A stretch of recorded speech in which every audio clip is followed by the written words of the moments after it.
It's imperative that the world's biggest clubs produce their own talent, as well as being able to attract the game's greats, and that's no different at Bayern Munich, where the German giants have produced their fair share of talent, including legend of the game Franz Beckenbauer.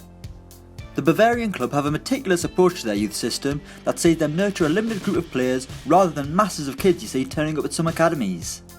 While not every player makes the grade, the Bayern Munich Academy has produced some fine talent, so what if they had a lineup right now using a team that totally consisted of players produced by the club?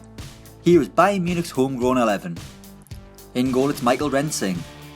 When you think of Bayern Munich goalkeepers, you immediately turn to current number 1 and sweeper keeper Manuel Neuer or former German legend Oliver Kahn, but neither actually began their careers at the club.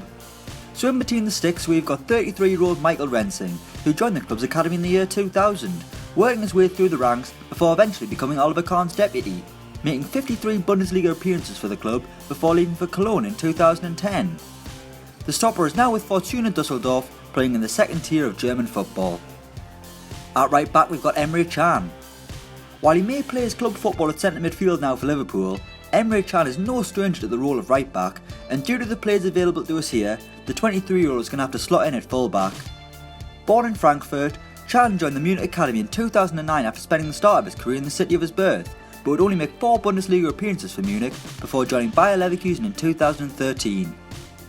After just one season, Can headed to the Premier League, costing Liverpool just under £10 million, with Brendan Rodgers describing Can as an inspirational young talent. At centre back we've got Mats Hummels. Now this proved to be a very costly mistake by Bayern Munich. They had to pay Borussia Dortmund around £30 million for the centre half in 2016, after selling him 6.5 years earlier to Dortmund for just €4 million, after initially spending a year on loan. Hummels spent all of his youth in the Munich Academy and made 1 Bundesliga appearance for the club before leaving, and is now one of 11 World Cup winners that the Munich Academy have produced. He's alongside Holger Badstuber.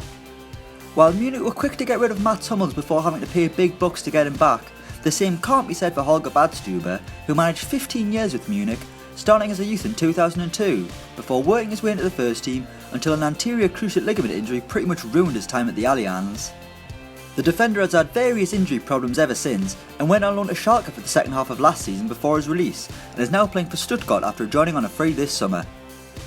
At left back we've got Diego Contento.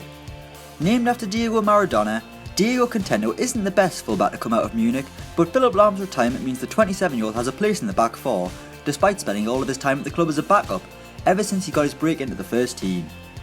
Contento was with Munich for 19 years before joining Bordeaux in August 2014, and the left back has already made more league appearances in France than he did during the entirety of his time in Germany. In holding midfield we've got David Alaba. The versatility of Alaba means that he's playing in holding midfield for this team, despite being most at home at left back. The Austrian didn't spend too long in the Munich Academy, arriving in the summer of 2008 and then going on to make his first team debut in February 2010, coming on as a sub in a cup game, providing an assist for Frank Ribery almost immediately after coming on. Contracted at Munich until 2021, Alaba is one of the club's best youth products around right now. Next up we've got Bastian Schweinsteiger. The 33-year-old may be in the twilight years of his career at Chicago Fire after a disappointing time in the Premier League with Manchester United, but Schweinsteiger is still one of the greatest Munich Academy products around, with his range of passing and ability to dictate play. A part of Germany's World Cup winning side in 2014, the midfielder will be looking to win it for a second time now he's at Chicago Fire, or at least that's what some reporters suggested. He's alongside Toni Kroos.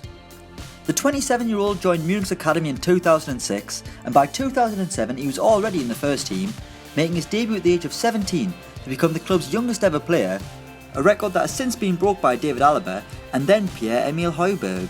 Kroos initially didn't look like a real star at Munich, but has continued to get better as the years have gone by, eventually becoming a top player at the Allianz Arena, a Germany regular, and then a Real Madrid megastar in 2014 when he headed to Spain for around €25 million, an absolute bargain considering the level Kroos is playing at right now, having won a La Liga and 2 Champions Leagues with Real. Attacking midfield is Thomas Müller.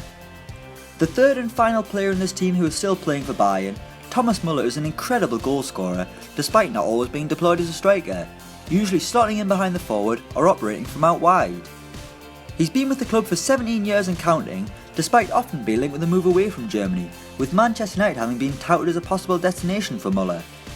He may not look like a great footballer with his gangly approach and lack of pace, but his spatial awareness and tactical intelligence makes up for it as he flies the attacking flag for the Bayern Academy. Up front we've got Paulo Guerrero. The 33-year-old Peruvian has been playing his football in South America since 2012, but it all began at Bayern Munich for Guerrero, who joined Munich in 2003 and scored for fun in the side's reserves before making 27 Bundesliga appearances for Munich, in which he scored 10 times. In 2006, Guerrero joined Hamburg, where he spent 6 years but never really became a prolific goalscorer, with his best season other than for the Bayern second team coming in 2014 for Corinthians, where he scored 12 times. And finally we've got Sandro Wagner. Now, is the big striker just in a rich vein of form, or is he a late bloomer? His career began at Munich back in 1995, but he would make just 4 league appearances for the club in which he failed to score. Since then he's played for 6 other clubs in Germany, but he now has 5 caps for his country and 5 goals after making his debut in June this year, having scored 11 times last season for Hoffenheim at the age of 29. The rest of his career hasn't been glistened with success, and it's only in recent times that he's become a striker to fear somewhat, but it did all begin at the Bayern Munich Academy. So that's our Bayern Munich Homegrown 11. Let us know your thoughts in the comments below. Thanks for watching, and don't forget to like, share and subscribe.